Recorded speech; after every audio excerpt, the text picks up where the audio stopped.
The Culture Pop Podcast is brought to you by the law offices of Jacob Emrani. Accident or injury, call Jacob Emrani. Call Jacob. Hey, it's Mace. If you or a friend or loved one is injured in an accident, the first person you should call is my friend Jacob. When I did this, Jacob was great. He helped me by talking through the next steps, which really put my mind at ease. When you're injured in an accident, you got to have an expert. That's why you call Jacob, just like I did. Call Jacob, 844-24-JACOB. That's 844-24-JACOB, or visit calljacob.com. Call Jacob. Hey everybody, welcome to the Culture Pop Podcast. I'm Steve Mason. Sue Kalinsky is off for this show. I'm going to work solo. And there are a lot of Sue Kalinsky fans out there. Sue Kalinsky groupies. She had a personal thing she dealt with. Then she went on a well-deserved vacation. And I think this is the last show we will do without Sue. So she is coming back. Thanks to Andy Kamenetsky for filling in on a couple of shows. This one, as I mentioned, is solo. And we appreciate you being out there. So my guest today is just, I love talking to actors. My guest today is one of Hollywood's finest character actors. He is best known for his role in the Coen brothers' A Serious Man. He has appeared in 7 Woody Allen movies, along with films like The Mission and Ishtar, The Pickup Artist, and Suspect. He has made countless television appearances, and his current show is Bill Hader's Barry on HBO. Fred Melamed joins me. Fred, thank you so much for doing this, man. Really appreciate it. Thank you, Steve. I'm happy to be with you. So, it's hard to not start with A Serious Man, which has been called like one of the greatest bad guy performances, one of the great villains of modern cinema. I absolutely love the movie. As an actor, did you think of him as a bad guy? When you're acting, can you think of your character as a bad guy? I think you're onto something very important, the way you phrased the question. I think you always have to defend your characters in your own mind. What's so interesting about acting, one of the things that's so interesting about acting to me is that you have the obligation to consider the way people do things, their behavior from their point of view. I think even the most horrible people, I think, even Hitler and more recent presidents of the United States, other people that I don't like, didn't get up and say, how am I going to mess up the world today? Within their frame of reference, if only everybody would listen to them, if I were king, the world would swing. I think that's the attitude of a lot of people, particularly people in power, as they approach life. So my job, as I approach it, is to defend the characters. So Sy Ableman, in particular, was not an unfamiliar kind of a guy to me in the context of the way I grew up. He clearly wanted to dominate everybody else's life and everybody else's decision making, kind of a Machiavellian villain in that way. But his style was to kind of put them in a trance. His whole way of being, talking and treating them was to kind of massage them into this state of, soporific, trust for him. Yeah. So to answer your question, this is my long-winded answer to your question.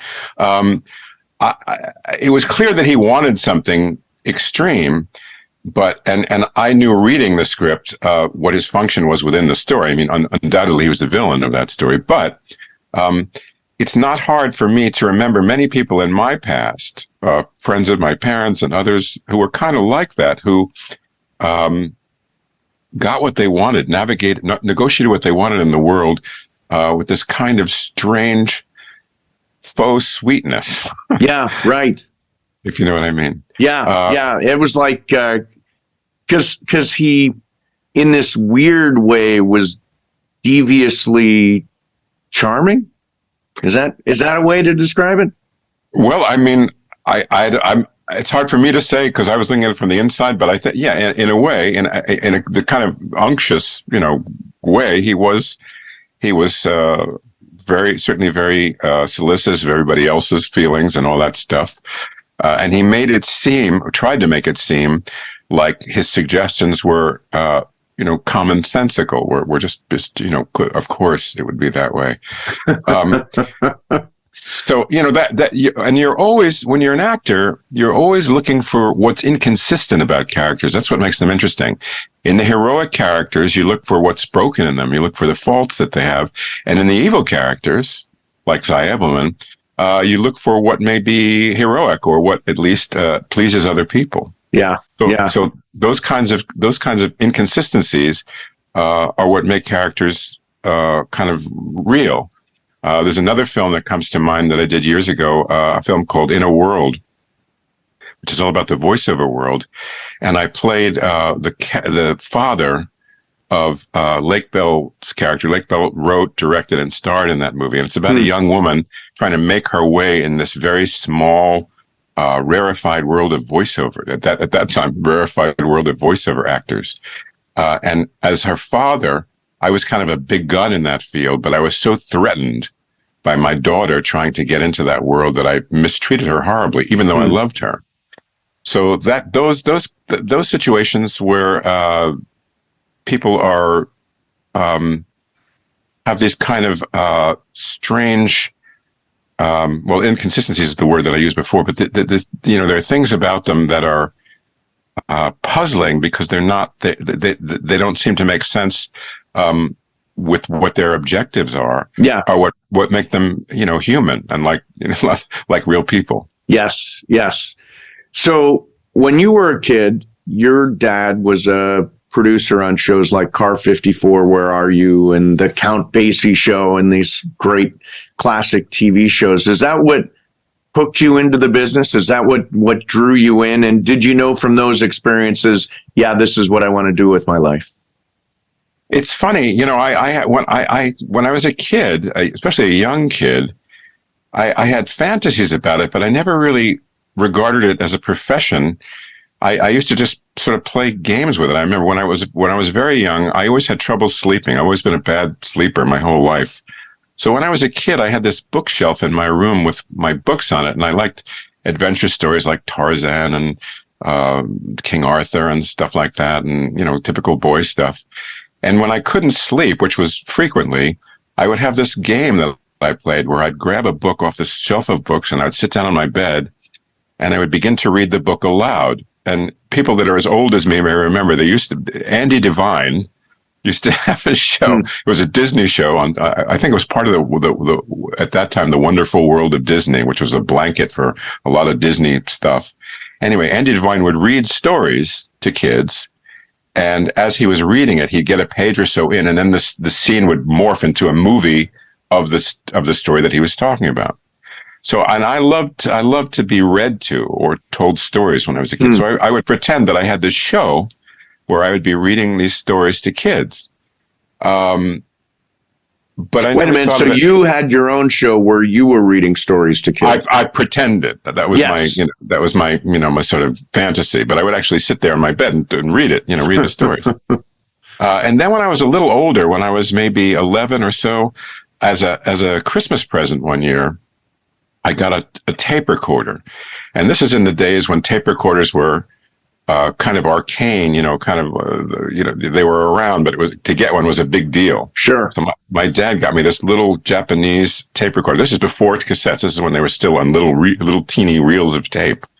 And I used to play, make voices into it and pretend I was doing interviews with my friends and stuff like that. And then, but I never thought about being an actor in any kind of organized way.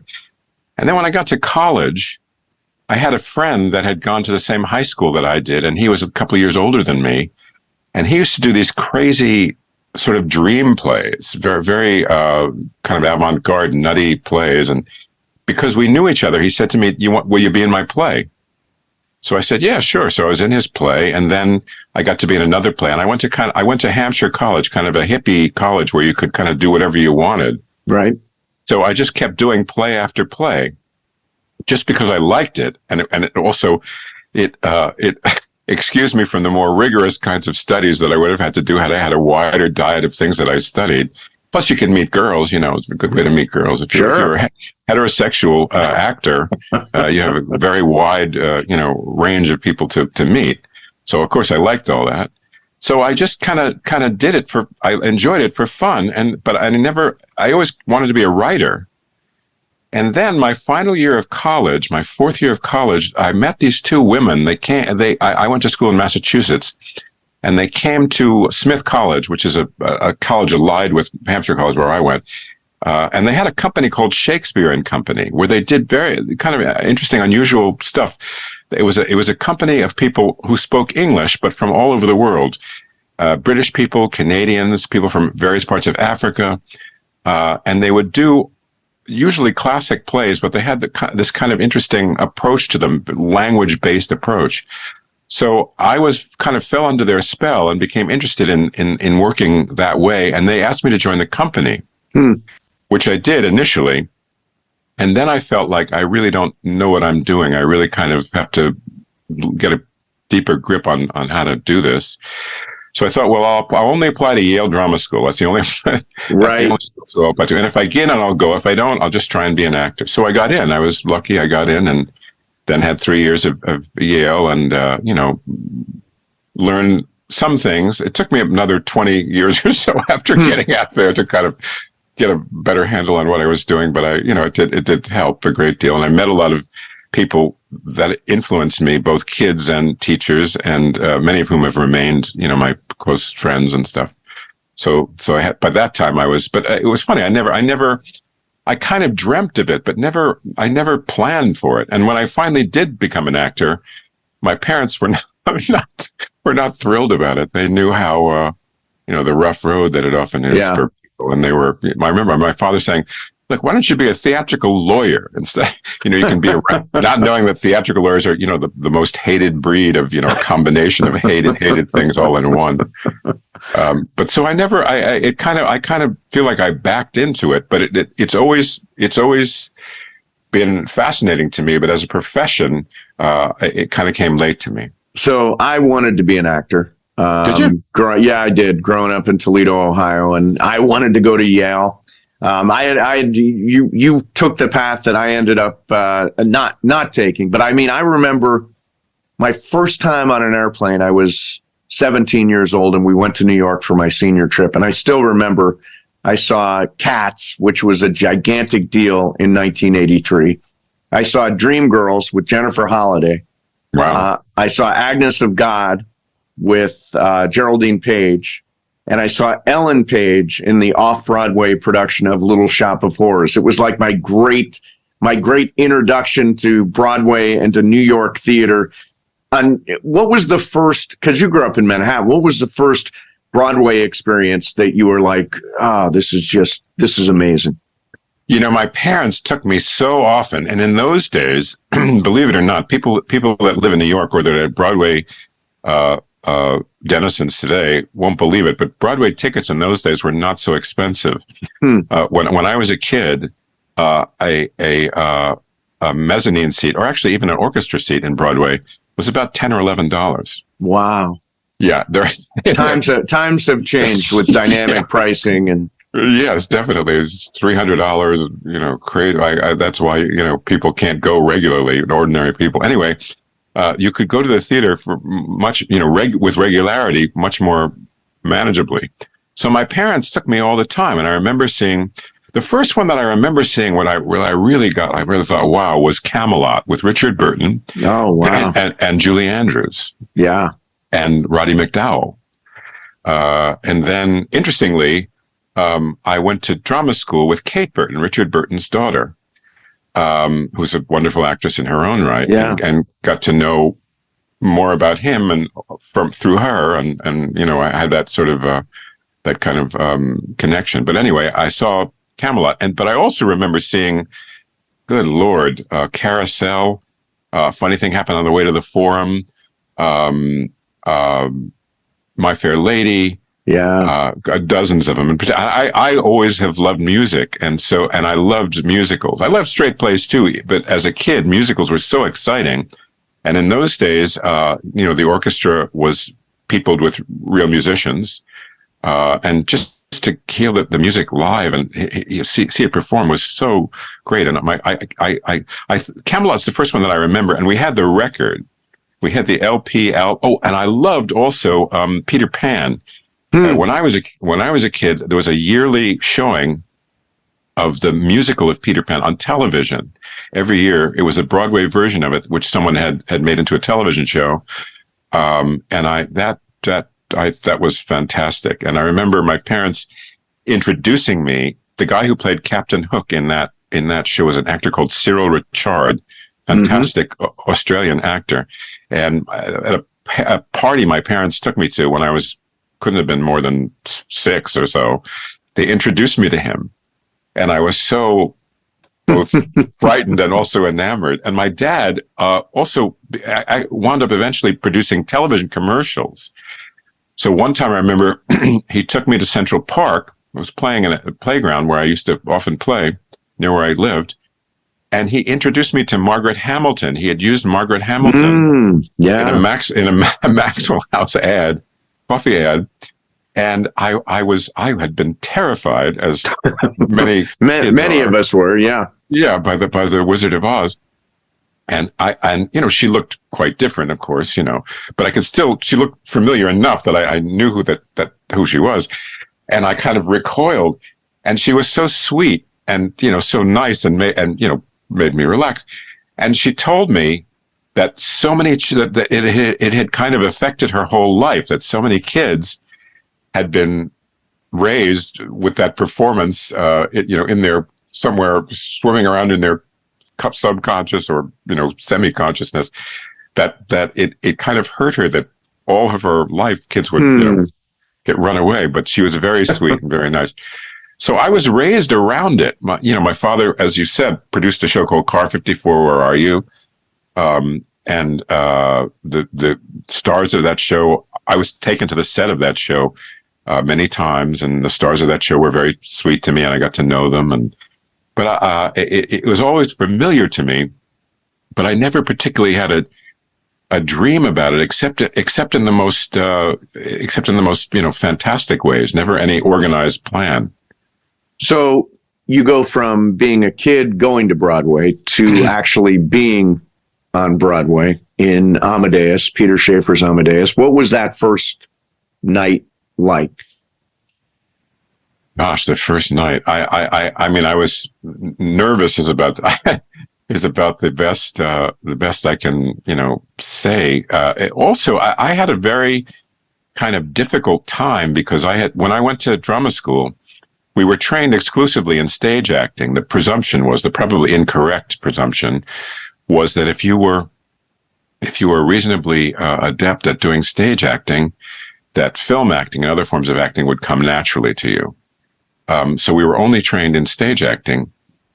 And I worked at the Yale Rep, which was the repertory company associated with the drama school. And then I worked for a year after that at the Guthrie Theater, which is a theater out in Minnesota that immediately after school, I got a job working at this theater. And then I came to New York and was in Amadeus, and I developed this unbelievably powerful, debilitating, crippling stage fright. Horrible. Really? Yeah, horrible. So much so that it took every ounce of courage and discipline that I had just to get myself to the theater. And I was so young. I mean, I was a young kid. I was 26, or I think 26, that I said to myself, if I quit this, I'll just die. I'll just roll up in a ball and die. I can't quit. So I toughed it out, but I felt horrible because it was a great play. And I felt like all my attention, all my effort was going to just getting myself through it. I felt kind of like I was cheating the audience. And finally, when the run came to an end, I thought, oh my God, this is horrible. I said, I'm going to be an actor. And people said, oh, don't be an actor. It's too hard. And I was like, I'll show you. And then I found out that I really didn't. I found acting on stage very, very hard, to the point that I really didn't want to do it. Really? yeah. Where do you think it came from? I mean, I'm sure you've done work on this, but where did that come from? That because you'd been to Yale Drama School, you'd been on stage. What happened? Well, I think the true answer to that is, like many other people, I had some unhealthy reasons for wanting to be an actor. They weren't all unhealthy, but some of them were quite unhealthy. It's funny. I within my family, I felt my father, who I mentioned to you before, was a guy that I was very close to and loved deeply. And he was a lovely guy, very kind of good-natured and sweet. But there was always a quality of depression about him. He was not, he felt at some deep level kind of like he had failed, and it permeated a lot of his personality. And I got the message somehow as a young kid, that it was my life's work to kind of make life seem like a winnable proposition to him. And that I had to, also I was adopted. I think that had something to do with it. I think I got this idea that, if you're abandoned once, it can happen again. And so I got this kind of mandate that it was my job to amaze people, to lift up their spirits, to be this kind of superhuman force that would make people want to live. And I think I carried that with me. That's impossible pressure, right? Exactly. And I began to resent, even though it was certainly self-imposed pressure, but it was, it was the way I approached it. And I had this idea that an actor has to become somehow beyond human. And I think that made me resent this kind of obligation, even though I love the feeling of having that power, the power to amaze people or make them, happy if they're not happy. I resented it also at the same time, because it was so burdensome, and it was kind of like everything for everybody else, and what about me? Yeah. So I think that was I think those were the underpinnings of why it became so difficult. As time went on, and as I embarked on a long course of psychotherapy and introspection and many other things kind of rearranged in me, so that it doesn't work that way anymore. I kind of realized in a deeper way, in an almost physical way, that an actor, it has to be human, not superhuman. Right. Which took some of the difficulty out of it for me. But it took a lot of kind of rearranging within me to kind of make peace with it. Yeah. Let me ask you about Woody Allen. You've done 7 Woody Allen films. Your second movie was the classic Hannah and Her Sisters. You were in my favorite all time, which is Husbands and Wives. How did you come to be cast in a Woody Allen film for the first time?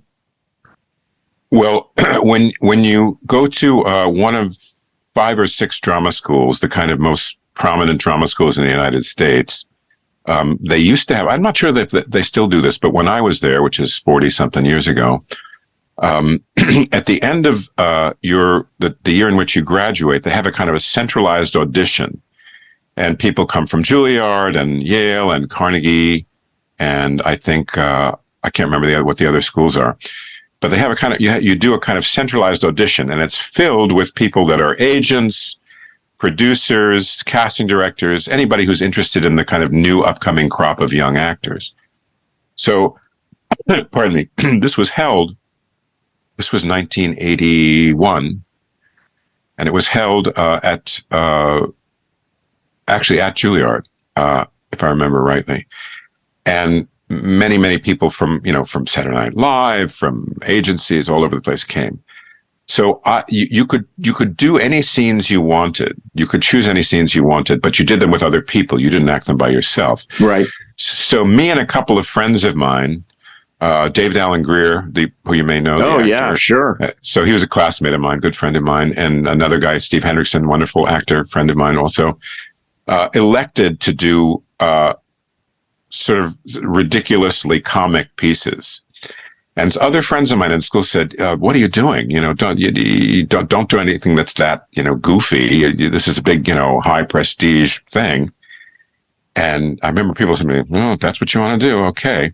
But my thought was, all these people are going to be sitting for 9 hours watching kids, do Sam Shepard plays and Chekhov and Shakespeare and whoever knows O'Neill and Tennessee Williams and Right.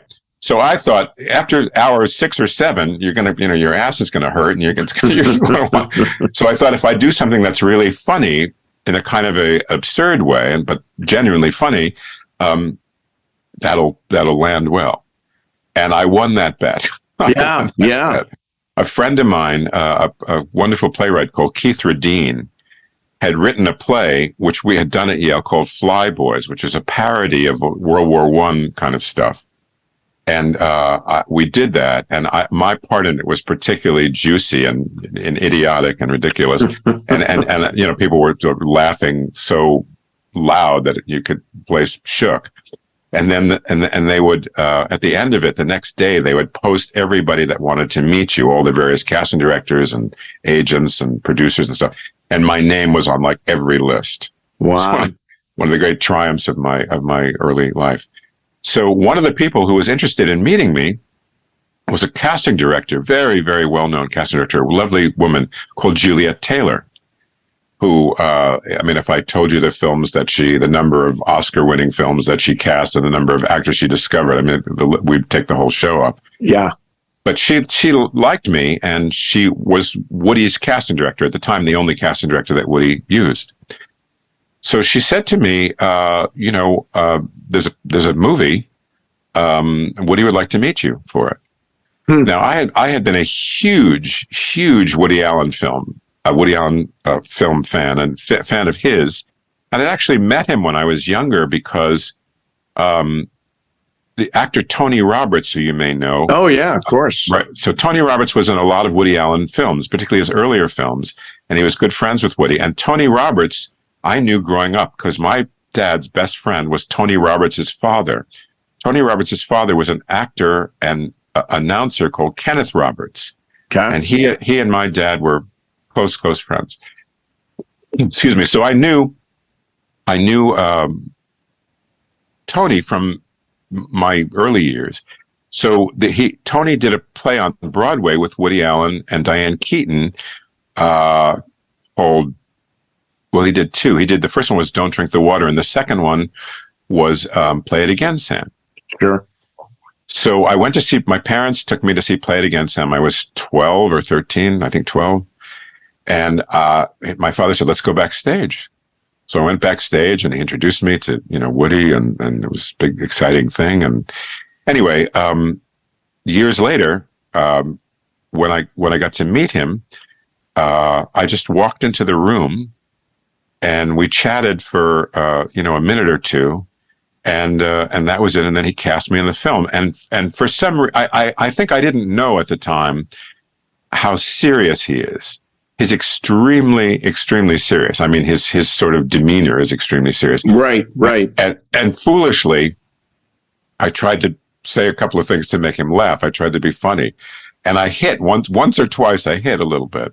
So he, for some reason, he liked me. I think also, physically, he's very slight and small, and I'm kind of big, and I think there was kind of like a relationship between, if you look at Charlie Chaplin films, there's a guy that Charlie Chaplin, an actor, Eric, I can't remember his last name, but an actor that Charlie Chaplin often casts against him because he was big and imposing looking. So I think maybe that was also something to do with it. So Woody would just he liked me, so I wouldn't. After in the period that I've described to you, when I kind of stopped acting on stage, I had the good fortune of having an agent who was very, very big and powerful in the voiceover world. And at a young age, I kind of, in an age when that business was very different than it is today, not nearly as crowded, I became kind of a big player in that world. Oh yeah, I think Super Bowls and the world's or the Olympics, and I mean I've worked in radio for 50 years. You've got pipes. I'm just a guy who talks, but you've got what we classically call pipes. Yeah, no longer in fashion, as you may have It is a little different, yeah. But so I kind of devoted myself to the voiceover world, and I would occasionally act in movies, but I wouldn't audition. If somebody liked me, I would audition if it was something very unusual, but usually I wouldn't. And Woody Allen just liked me, and he would just, Juliet Taylor would say, "Woody has a psychiatrist. It's a week. Would you like to do it?" And that was it. So in my sort of spoiled way, I'd say, "Yeah, sure." So it kind of took on the quality of an avocation. It was more like a hobby in a sense, although I took it seriously. But I was a young guy, and I wasn't married, I didn't have kids, I had no responsibilities, and I was making, by my standards, a lot of money in the voiceover world. Yeah. So that allowed me to kind of remain as an actor for my whole life. And then some years after that, when I did have responsibilities and was married and had children and so on, my kind of voice, kind of deep, dramatic, James Earl Jonesy voices, very much went out of fashion. So I was around for both ends of it. And now that's an extremely, extremely crowded world of people wanting to do voice acting. And it's largely non-union, which means that the whole fee structure has changed. And it's quite difficult and quite different from when I was, very active in it. Well, what's it like watching the Super Bowl or the Olympics or any of the show and hearing your voice as the voice of it? Well, it's exciting. It's funny because I was the voice of CBS Sports for about 8 years, I think it was 7 or 8 years. And my ignorance of sports was legendary. I'm not much of a sports fan. The only sports that I really like are baseball and boxing. And my boxing fanhood has gone pretty much to MMA now. Yeah. So I don't follow, Wait, are you a big MMA fan? I wouldn't say big, but I do enjoy it. I find it interesting. But those are the only two, like on television, I skip over football games. I might watch the Super Bowl or something, but I'm not really into, a lot of sports. I do like baseball because it's I don't know, it moves at my pace. It's slow. And then every few minutes, every 15 minutes, something exciting happens. That's about the right speed for me. And also, it's bucolic. It's outside. You're sitting. If you go to a game, it's really nice. It's you have a day outside. It's pastoral. It's right. And you have a beer. It's a nice experience. Yeah. But I'm not a big sports guy. So when I worked at CBS Sports, I was the voice of CBS Sports, but I didn't do commentating. I did all the signatures I was on every show that they had. But everything had to be written for me because I didn't know anything about the sport, or very little about the sports that I was talking about. But so doing that kind of work was satisfying in the sense that I was working and I was making a good living, but artistically it's a very narrow thing, very small. Right. So I certainly enjoyed the fruits of it, and I continued to write and do other things, but it kept me in show business. A strange fact, it's not really a bragging fact, but a strange thing about my life as an actor is because of the voiceover world, primarily, in my entire life, I've never had a straight job from the day that I graduated from drama school, which is March of 1981, which is, what is that now, 42 years ago. Yeah. I've only ever worked as an actor. That's all I've ever done. So between Broadway and movies, was that the heart of your voiceover career? Yeah, mostly. And then I started to do movies. I started to kind of catch on in movies in about 1986, 87. I did a whole bunch of movies in that era. And then I had a very kind of long dormant period where I just did voiceovers for a long, long time, and except for occasionally little parts in movies. And then I had a kind of a funny experience. Here was the experience. So I do everything late in life. I didn't get married till I was 42. I didn't have children till I was 47. I didn't achieve my kind of level of quasi stardom till I was, I don't know, 52 or 50, something like that, you know. Right. So everything's late. Always late for school, you know. Anyway, so I had a very long, good career as a voiceover artist. And during that time, I got married and had kids. And it so happened that I have twin boys who are now 20. They'll be 21 in November. And when they were very young, they were diagnosed with autism. Very serious discovery. And one with, particularly serious autism, not so much the other one at all. But so this was a life-changing thing. Sure. And at the time, we were living in Manhattan, and there was such an onslaught. There was such a avalanche of cases of autism. This is about 2004, I guess, 2004, 2005. Such a huge number of cases that even though I was entitled to get these services, you couldn't get them. There weren't people to provide these services. I was told there's a particular kind of therapy called ABA therapy, which I was told you must get, and early intervention is key, and it's important to get it when they're very young. But I couldn't get it because in Manhattan there were just so many cases. So it so happened that my wife and I had a country house in Montauk on the east end of Long Island. So out there, that's a different county, and it really hadn't exploded to the same degree out there. So we found a school out there that was great, and I was able to get services for my kids. So we moved out to Montauk full time in early 2005, if I remember rightly, end of 2004, beginning of 2005.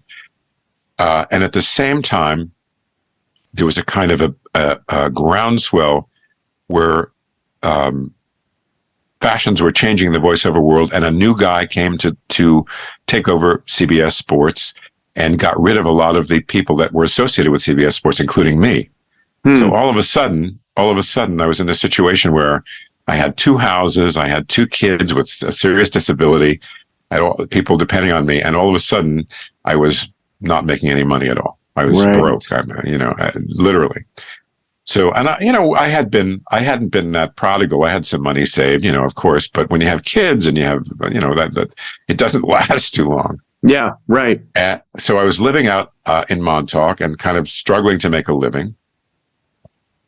And this friend of mine said, "Look, you're not. If you had your way, what would you like to do?" I had about a year's worth of money till I would have to sell the house and make some very serious sacrifices. My friend said, "What would you like to do?" I said, "Well, I'd really like to go back to acting and writing like I did. But, I have kids, I have responsibilities. I mean, it's too worrisome." He said, "Listen, you have a year. Why don't you just try it and see what happens?" So I did, to no, great results. I was on Law and Order like every other actor in New York and, that kind of stuff, but nothing that you could really live on. And then one day I was sitting at home with my wife. The phone rang, and she answered it, and she said, "Do you know somebody called Joel Coen?" Wow. And I did know them a little bit because I had gone to school with Fran McDormand and John Turturro, and I knew John Goodman. A lot of people are kind of in their retinue. Yeah. And about 15 years or so prior to that, I had auditioned for the movie Barton Fink, if you remember that movie. I do remember the movie Barton Fink. So I auditioned for the role of the guy that was the movie executive. Yep. In fact, the guy that played that role, his name escapes me at the moment, but he was wonderful in it. He just passed away like about a month or 2 ago. But he was great in that. He was nominated for an Oscar. But I auditioned for that role, and according to Ethan Coen, I came in second. But the other guy won it, and he was wonderful. Anyway, they remembered me, and they were looking at they were casting this film, A Serious Man, and this role, Sy Ableman, that you mentioned, was kind of a key role, and they were having a hard time casting it. And they were looking at footage of Téa Leoni, the actress Téa Leoni, for another part. And it so happened that the footage they were looking at was from another movie with me and her. where we were talking. So when they saw me, Ethan Coen said to Joel, "What about Fred Melamed for that role?" And Joel said, "Yeah, that's a good idea." So Joel called me up and he said, "Listen, we're casting this movie. There's just a role. It's kind of an interesting role. I just have a feeling you'd be very good in this role. Are you interested?" I was like, "Am I interested?" You check my book.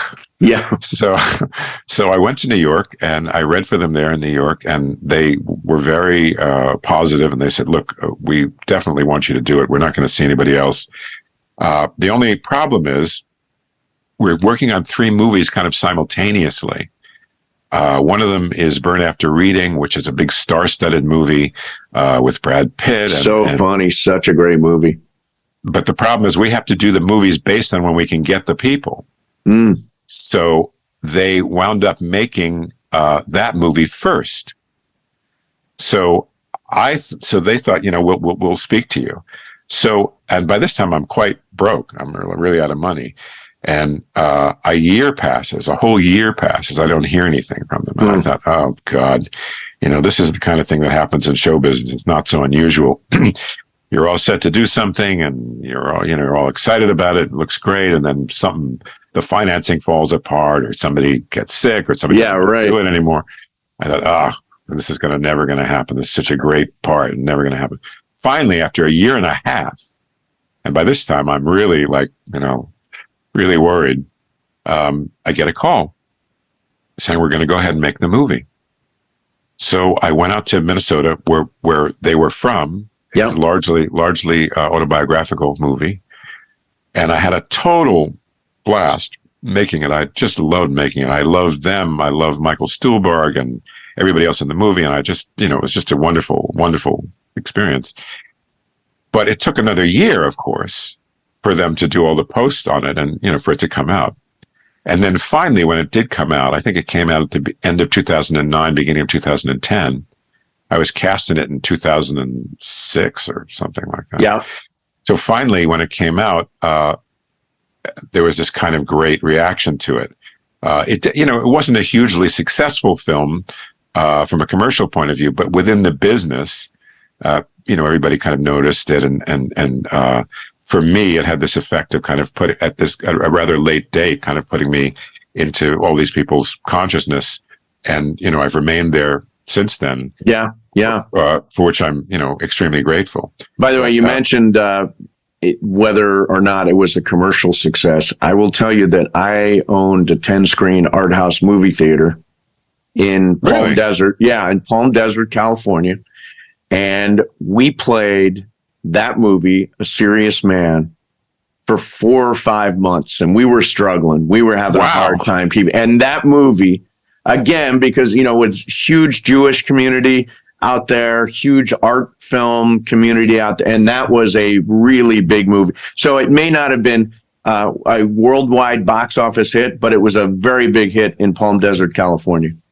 I'm glad to hear that, especially because a lot of the characters I've played, including Sy Ableman, have not endeared me to the Jewish community. You may be surprised to learn. My penchant for making fun of people in the work that I do, partly I think, I have this kind of authoritative, rabbinical look, which for anybody who knows me is a joke because I'm such a goofball in real life. But I have the ability to be kind of overbearing, obviously. So I enjoy kind of sending up, all the authority figures that I grew up resenting my whole life. So I'm often cast, in those kind of roles. But I'm delighted to hear that in Palm Desert, the film did well, and I was an anti-hero star. Yes, it was a blockbuster. It was a blockbuster. So I want to get to Barry, which you play a supporting role in. It's great. It feels like it's getting even better. A lot of your scenes are with Henry Winkler, who plays Gene Cousineau. And you've done a lot of television stuff, but this feels different. It feels like a really good independent film. Do you know what I mean? I know exactly what you mean. I think that's a very apt description of it. We finished the season that's on now, which is the 4th season of it, is the last season. And, it's really, I don't want to ruin it for people that have yet to experience it, but it's quite a ride, particularly this last season. Yeah. I came to it late. I was only on it for the latter 2 years of it, but I really loved being on it, both because the quality of the writing and the acting and the direction. Bill Hader not only starred in, but directed all the episodes in last season. He's really a remarkable talent, right? Amazing talent. I would say almost, I mean, it reminds me a lot of Vince Gilligan, Breaking Bad, Better Call Saul. I mean, I think Bill Hader is like a legit auteur. I do too. And I honestly, it's my honest opinion that as time goes on, he has some features lined up that he's worked on during the long COVID break that we took, almost 2 years, which he's going to get to now. I really think that he's going to be a major force in the feature world. I mean, the feature world and the television world have coalesced somewhat to one thing, but he's a really remarkable talent. Anyway, I really loved being on that show. And in addition to the fact that the quality is so interesting and so high in the show, the people on it, it was a particularly warm and great bunch of people. Henry Winkler, who you mentioned, whose agent I play and the show, and I knew each other before. We were on another show together called Children's Hospital some years ago. So we were already friends, and he's a little bit older than I am, but we share many things in common. Like me, he went to Yale Drama School. Like me, he lived for many years on the Upper West Side of Manhattan. A kind of a certain social kind of a structure. I also, by the way, lived on the Upper West Side of Manhattan. Oh, did you? Yeah. So we knew a lot of things in common, had a lot of common experiences. When I went to drama school, I remember him being sort of pointed out as, an example of somebody who succumbed to the pressures of stardom, and of course, that didn't stop them from asking him for money when they were seeking money. But it was kind of funny. It's his experience of being a kind of a cultural icon. Yes, is fascinating, and he told me, and he's been public about this, that the whole time that the whole Fonzie phenomenon was happening, and in my youth, and in probably half of America's youth. That character is, as big as Superman or any other, he's a giant character. Oh, Happy Days every Tuesday night, 8:00. I was growing up in Ohio and just loved that show. Everybody. But he describes it as almost having happened to someone else. Even though he was in the middle of it, it was so kind of mind-bending for him to become this figure. He didn't quite experience it as it being him, which is very interesting to me. He's well known for being like the nicest person in show business, and it's absolutely genuine. He's the sweetest guy, interesting guy. He has very severe dyslexia. Has great problems reading. I had no idea. Yeah, and always did. Has to. I think have people read scripts to him in order for him to be able to memorize them and stuff. And he struggled with it. And when he was a kid, that was not well understood. So he was kind of subjected to a lot of shaming and stuff because even though he's very bright, he just couldn't read well.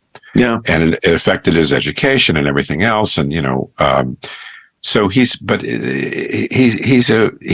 with it. And he's actually written a series of books for kids to kind of help them through whatever kinds of impasses they encounter based on his own experience.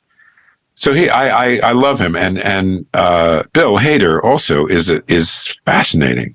He told me when he first approached people with the idea of Barry, they thought, they're like, oh yeah, okay, so you're this hitman, but you want to be an actor. So that's kind of the. So it's kind of fish out of water. Yeah, it sounds on the basis of that description, that kind of thumbnail. it sounds like a million other sitcoms, nothing particularly promising about it. The unbelievable capacity to mix the dark with the funny that he has, and also Alec Berg, the guy who sort of envisioned it with him and came up with the whole idea. The way that they use this extreme darkness, but still kept it funny, is he walked this line that I've never seen anybody do that successfully. Yeah. And it really does get quite harrowing, the story, especially this year. This year, I mean, this last episode was, again, not to spoil it, but it's pretty heartbreaking. It's got both. It's got both tragedy and comedy, and I guess, and it's also got this filmic sense. It feels like you're watching a movie and not a TV show, which is one of the things I love about it. Well, I think, that was Bill's intention all along. He grew up not wanting to be an actor. It's odd because he's incredibly talented as a performer, but his real desire was always to be a kind of auteur filmmaker. That's always what he wanted. He studied films, bought Blu-rays and DVDs of movies, and just studied them and learned kind of mostly self-taught about movie making. And he was on Saturday Night Live for, I think, 9 years, for a long time. But excuse me, but those were kind of torturous years for him because he was gripped with nervousness, terrible nerves. So I relate to him. Very, very, very well, because he's this neurotic, brilliant guy who not only produces work that's fascinating, but is fascinating as a friend also. Really interesting. Robert Wisdom was on the show the other day, who plays Moss on the show. Yeah, it's great. And he says one of the rules Bill Hader had when he was putting the show together is no assholes. He wanted everybody to be friendly, and no blow-ups, and no high stakes emotional issues on the set. You find that to be true? Absolutely true. In fact, I think that is told to everybody as a kind of a how do you do when you first get there, that this is the way the set is, and they're absolutely true to it. It's the really great bunch of people, and Aida Rogers, the producer, there's many producers, the main producer. It's hard to keep a set with that kind of vibe. There are pressures that happen, but they were able to do that, and it really does create an atmosphere where people are free to be creative. Bill Hader was always very interested in anything anybody had to say, and he gets great performances out of people because there's this kind of atmosphere where you can experiment, you can try different things, and that always is refreshing, because you don't often come up against that. And sometimes if the kind of chemistry is right, it yields great results. It's funny, in filmmaking or television making, there's a certain part of it it's ineffable, that you can't predict. I've read things where you think, oh, this is going to be great. It's a terrific cast and a great director.